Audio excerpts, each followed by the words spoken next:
As of 2024, women awaiting execution throughout the United States.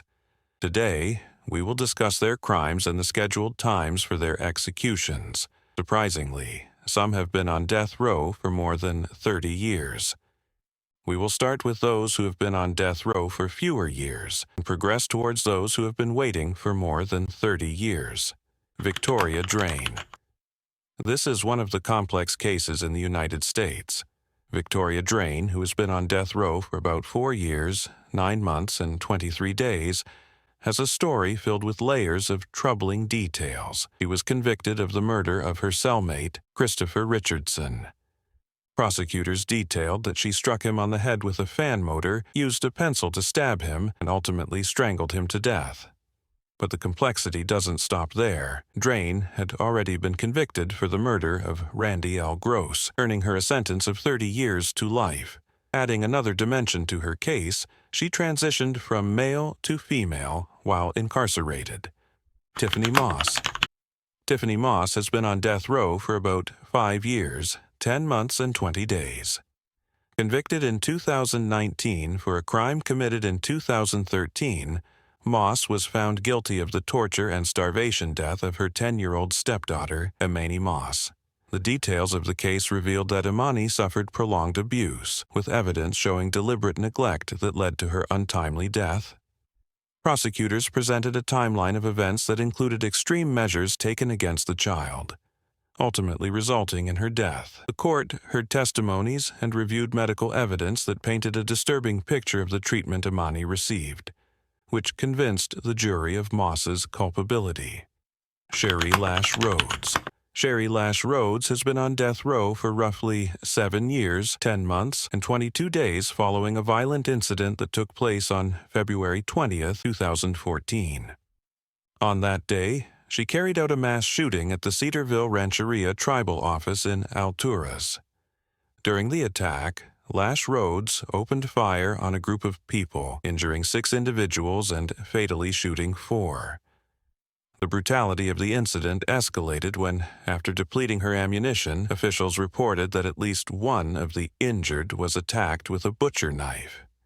Detailed investigations and eyewitness accounts provided a clear sequence of events, establishing her intent and the cold-blooded nature of her actions. Samantha Allen. Samantha Allen has been on death row for approximately 7 years, 7 months, and 7 days, following a case marked by deeply disturbing circumstances. On July 12, 2011, police responded to a call and discovered the body of Aim Deal in a small footlocker. The investigation revealed that Aim, a young girl of diminutive stature, had been suffocated after being confined in a trunk. Both Samantha and her husband John Allen admitted that Amy was locked in the trunk as punishment for taking a popsicle without permission.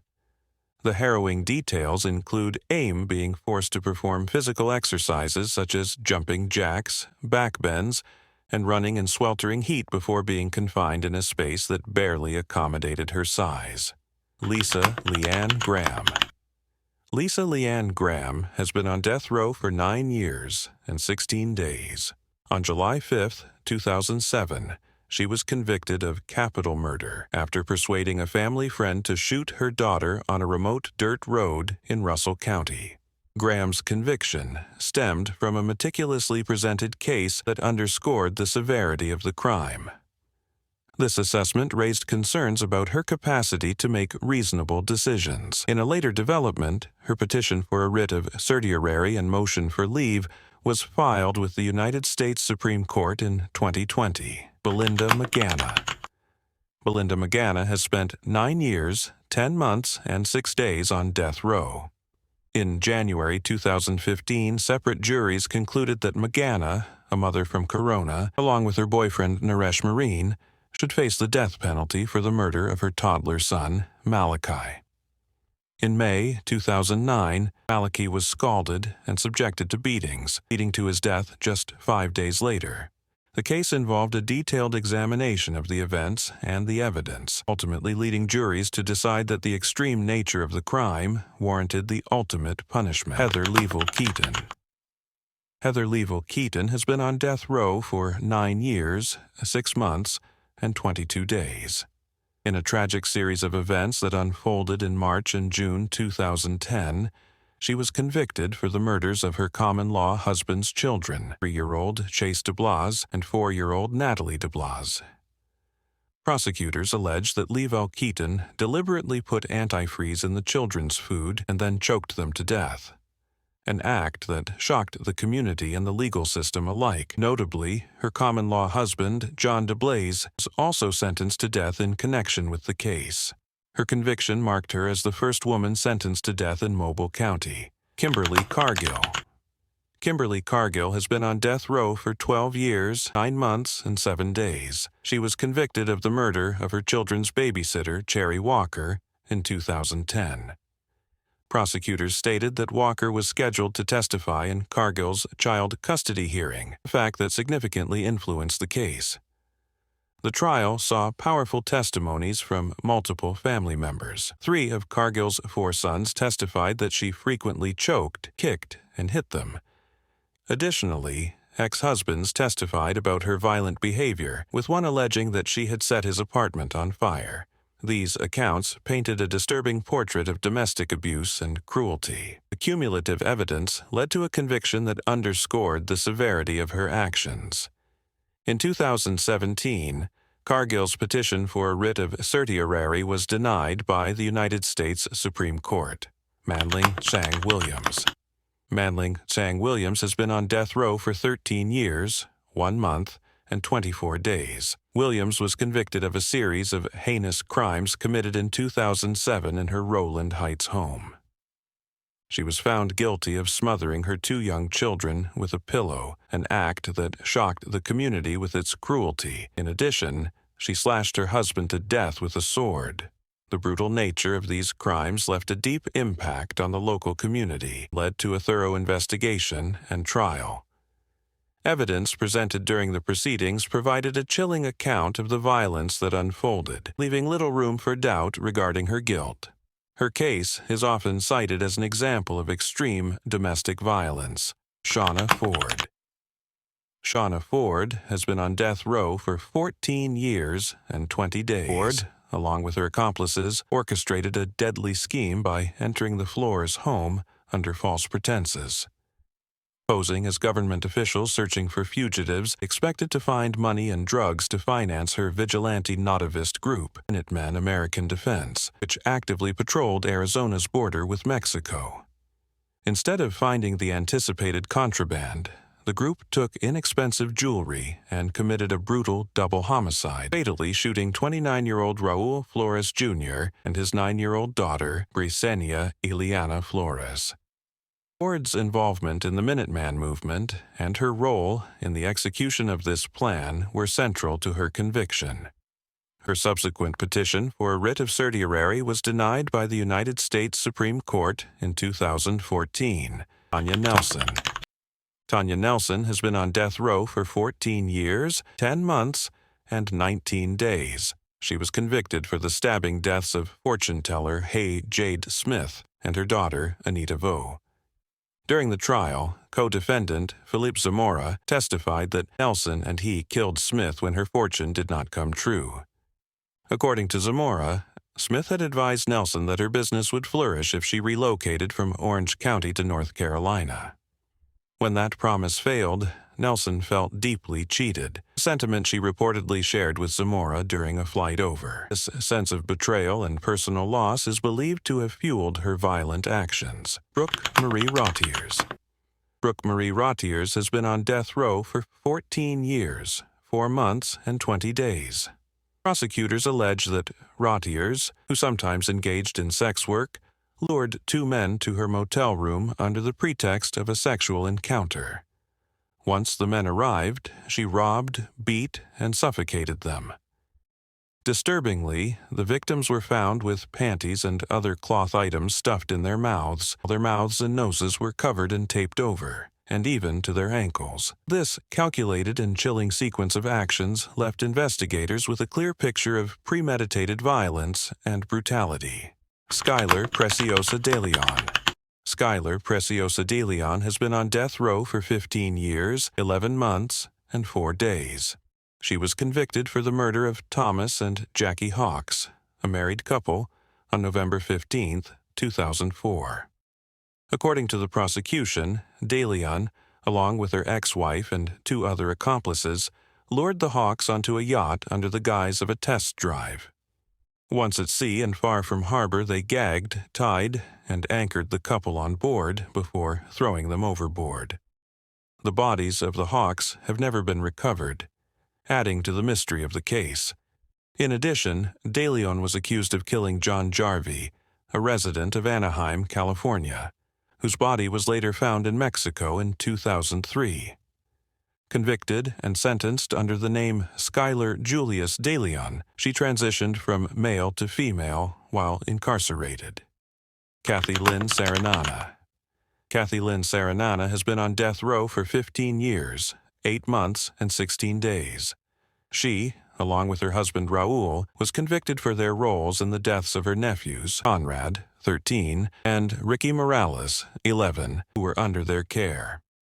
The case unfolded over 2 separate incidents in 2005, each resulting in a fatal outcome. The fact that the victims were her own nephews added a deeply disturbing familial dimension to the tragedy. During the trial, evidence and testimonies illustrated the severe neglect and abuse that led to the untimely deaths of the boys. Melissa Lucio. Melissa Lucio has been on death row for 16 years, 7 months, and 2 days. She was convicted in the murder of her 2-year-old daughter, one of her 9 children. Initially, Lucio claimed that her daughter had accidentally fallen down the stairs. However, the medical examination told a different story. Physicians in the emergency room discovered extensive bruising covering the child's body, bite marks on her back, and hair missing from her head as if it had been violently pulled out. These findings strongly contradicted her account, leading to her conviction. Her legal journey has seen further complications, including a denied petition for a writ of certiorari in 2012 and a subsequent delay of her execution by Texas's highest criminal court in April 2022. Christy Michelle Scott. Christy Michelle Scott has been on death row for 16 years, 7 months, and 9 days, following a case that shocked the community of Russellville, Alabama. In August 2008, a fire broke out at Scott's home, resulting in the death of her 6-year-old son, Mason. Notably, Scott had taken out a $100,000 life insurance policy on Mason just 12 hours before his death. During the trial, it emerged that Scott had been charged with both arson and murder. The prosecution argued that the timing of the insurance policy was not coincidental, but rather a calculated step in planning the crime. Additionally, evidence highlighted Mason's vulnerabilities, as he had been diagnosed with multiple psychiatric disorders, which further deepened the tragedy of this case. Janin Snyder. Snyder has been on death row for 18 years, 6 months, and 7 days. She was convicted alongside Michael Thornton in a gruesome case involving the kidnapping, torture, sexual abuse, and murder. The trial revealed harrowing details of the crime, including testimonies from 2 other teenage girls who stated that Snyder had lured them to a hotel where Thornton sexually assaulted them.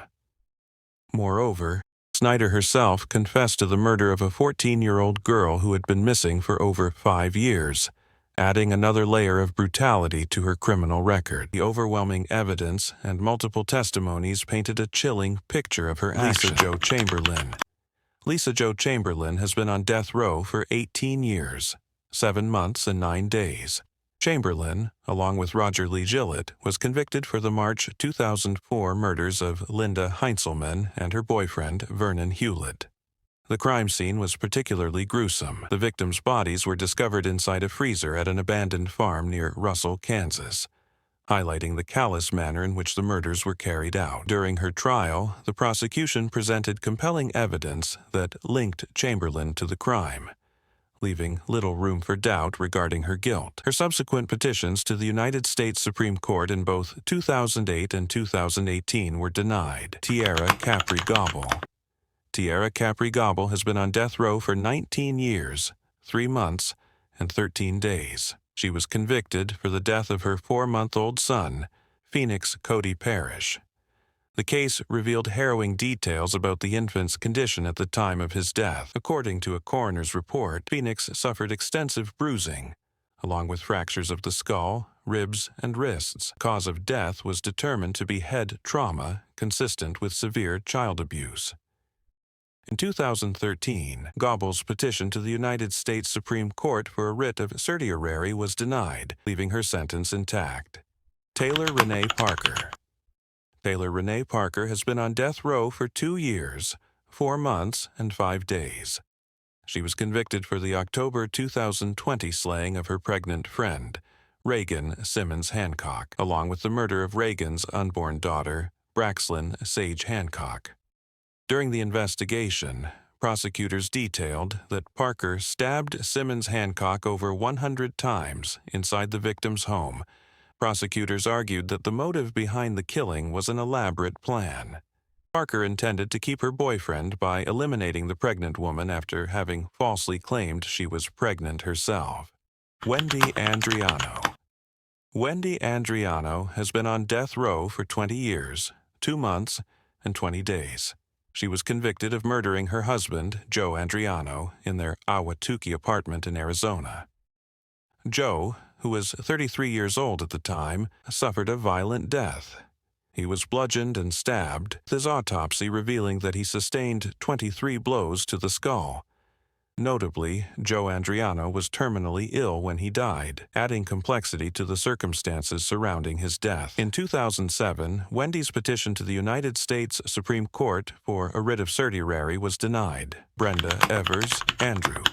Brenda Evers Andrew has been on death row for 20 years, 5 months, and 20 days. She, along with her lover James Pavitt, was convicted in the murder of her husband, Robert Andrew. The fatal incident involved a 16-gauge shotgun. Pavitt fired the first shot while Brenda fired the second. Prior to the shooting, there was an alarming incident when the brake lines on Robert's car were cut, an act that nearly resulted in his death.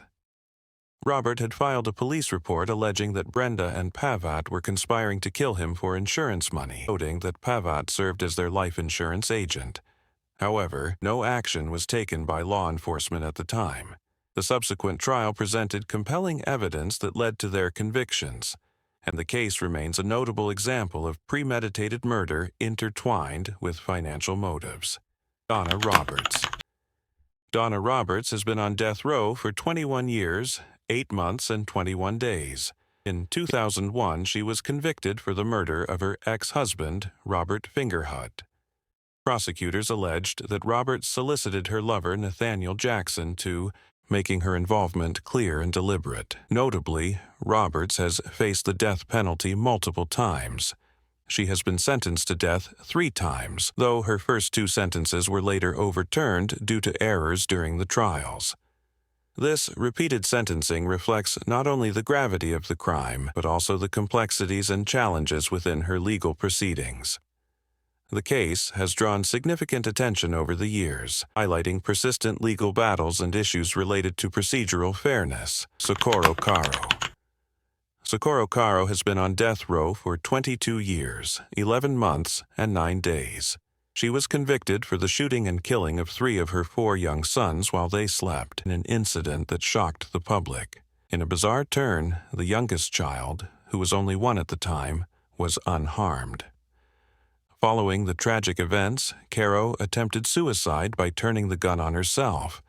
However, she survived after undergoing 2 surgeries. Caro maintains that she has no recollection of that fateful night, attributing her actions to a background marred by physical abuse by her husband. Her case remains controversial, with her petition to the United States Supreme Court for a writ of certiorari being denied in 2020. Michelle Lynn Michaud. Michelle Lynn Michaud has been on death row for 22 years, 5 months, and 17 days. Michaud, together with her boyfriend James Anthony DeVaggio, was convicted for luring a 22-year-old woman into a specially rigged van where they brutally sexually tortured and strangled her.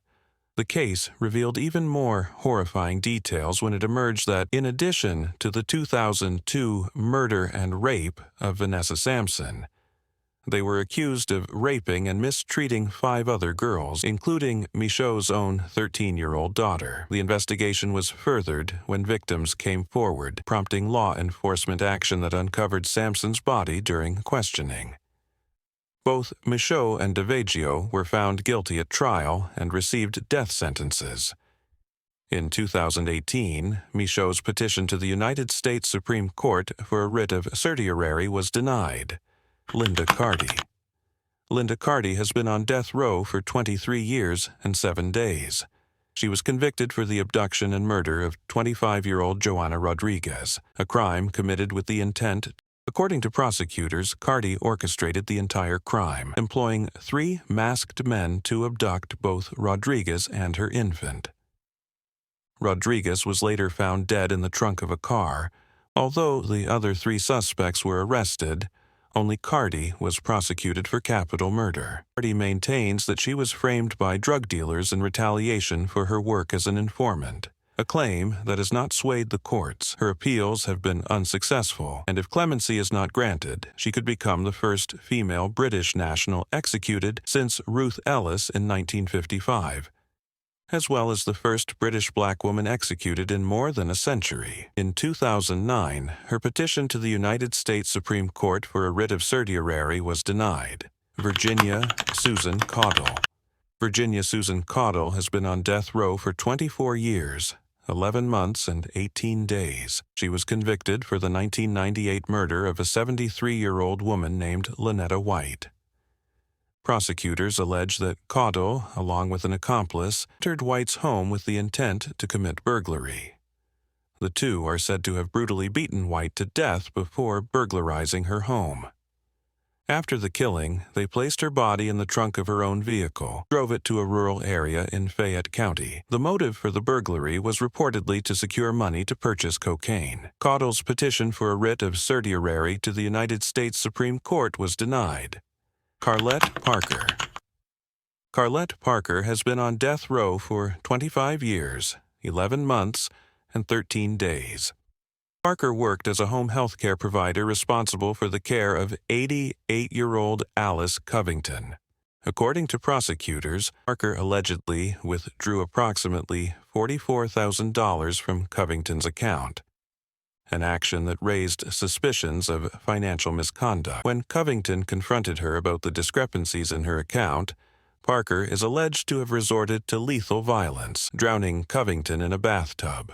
The autopsy report detailed bruising around Covington's ankles and legs, traces of pepper spray on her clothing, and possible burns that were consistent with a stun gun attack. At the time of her arrest, Parker was found to be in possession of both a stun gun and pepper spray. In 2002, her petition to the United States Supreme Court for a writ of certiorari was denied. Veronica Gonzalez. Veronica Gonzalez has been on death row for 26 years, 8 months, and 22 days.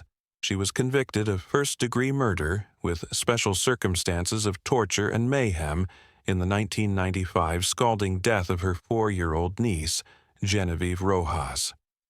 Genevieve had been sent to live with Gonzalez because her mother was undergoing drug rehabilitation and her father was incarcerated on charges of child molestation. During the trial, powerful testimonies emerged detailing a long history of abuse that Genevieve allegedly suffered. This harrowing account contributed significantly to the conviction. In 2012, her petition for a writ of certiorari to the United States Supreme Court was denied. Darlie Routier. Darlie Routier has been on death row for 28 years, 1 month, and 10 days. She was convicted in 1996 for the stabbing deaths of her 2 young sons, Damon and Devin. Routier herself sustained several wounds during the incident, which she insists were inflicted by an intruder. However, prosecutor maintained that her injuries were self-inflicted, implying that she was responsible for the attack on her own children. While her infant son and husband remained unharmed that night, Routier's conviction was largely based on the testimony of bloodstain analyst Tom Bevel, whose credibility has been questioned following revelations in other wrongful conviction cases. Several crime scene experts have since publicly criticized the case against her, and even one juror has stated his belief in her innocence. Routier is currently raising funds for new DNA testing of the evidence, and the wrongful conviction advocacy group investigating Innocence is actively involved in her case. In 2004, her petition to the United States Supreme Court for a writ of certiorari was denied. Krista Pike. Krista Pike has been on death row for 28 years, 11 months, and 14 days. In 1995, when she was just 18, Pike lured her fellow Job Corps trainee, 19-year-old Colleen Slemmer, to an isolated area on the University of Tennessee agricultural campus. Pike was spurred by the belief that Slemmer was trying to steal her boyfriend, Tadderell Shipp. At trial, neurologist Jonathan Henry Pincus testified that Pike's extensive brain damage made the killing inevitable.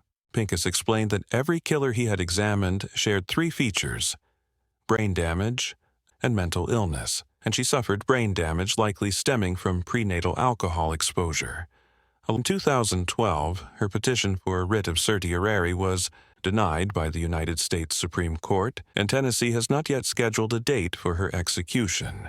Antoinette Frank. Antoinette Frank has been on death row for 29 years, 4 months, and 22 days. Frank's case is particularly notable given her previous career as a police officer in New Orleans. In 1995, during a robbery, she and her accomplice, Rogers Lacaze, were involved in the killing of Officer Ronald Williams. The tragic events unfolded during a botched robbery, leaving multiple lives lost and a community in shock. The case drew significant media attention due to Frank's background in law enforcement and the brutal nature of the crime. In 2007, her petition for a writ of certiorari was denied by the United States Supreme Court, thereby upholding her conviction and death sentence. Carrie Lynn Dalton. Carrie Lynn Dalton has been on death row for 29 years, 9 months, and 19 days. Dalton was convicted of torturing and murdering Irene Louise in 1988 at a mobile home park in Live Oak Springs, California. During the trial, it was alleged that Dalton, along with 3 others, employed a brutal array of weapons to commit a torture murder.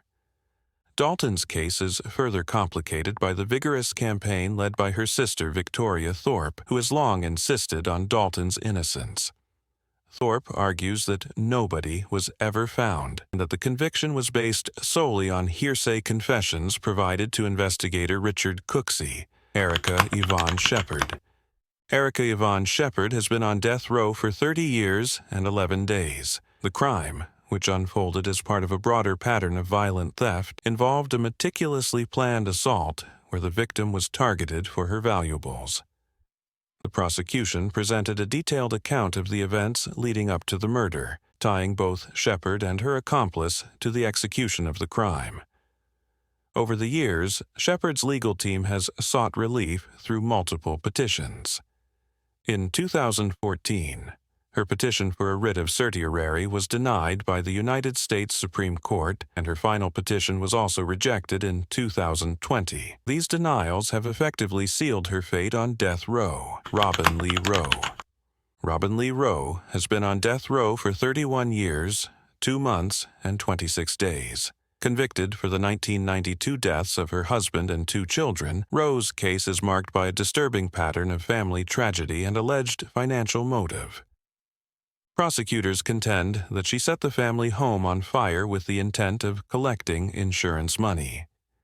Adding to the complexity, Rowe had 2 other children, one of whom died under the guise of sudden infant death syndrome. These earlier deaths have been reinvestigated in light of her subsequent crimes. Though she recently claimed innocence on the internet, Rowe confessed during the sentencing phase of her trial in Idaho to killing her husband and 2 children in the fire, alleging he was a co-defendant. He was ruled not responsible. Rosie Alfaro. Rosie Alfaro has been on death row for 32 years and 8 months. Conviction stems from a chilling incident that took place on June 15, 1990, when 9-year-old Autumn Wallace was brutally stabbed to death. Prosecutors allege that Alfaro, was 18 at the time and an acquaintance of the family, entered the Wallace home with the intent to rob it of drug money. In the course of the robbery, She killed Autumn to ensure that the crime would not be linked back to her, effectively silencing the young victim. The case drew significant public attention due to the victim's age and the seemingly cold, calculated nature of the act. After years of appeals and legal proceedings, the California Supreme Court upheld Alfaro's death sentence in a unanimous decision in August 2007, underscoring the severity of her crime. Cynthia Kaufman. Cynthia Kaufman has been on death row for 35 years, 6 months, and 14 days. Convicted alongside her boyfriend James Marlowe, Kaufman was found guilty of a series of heinous crimes committed in October and November 1986, including the kidnappings, robberies, and murders of Sandra Neary. The case was further marred by the fact that Novus and Murray were sexually assaulted by Marlowe, adding a particularly disturbing element to the proceedings, as she became the first woman to receive a death sentence in California since the reinstatement of the death penalty in 1977. Her co-defendant, James Marlowe, was also sentenced to death, despite multiple appeals, including a petition for a writ of certiorari to the United States Supreme Court in 2005, which was denied. Kaufman's sentence remains unchanged.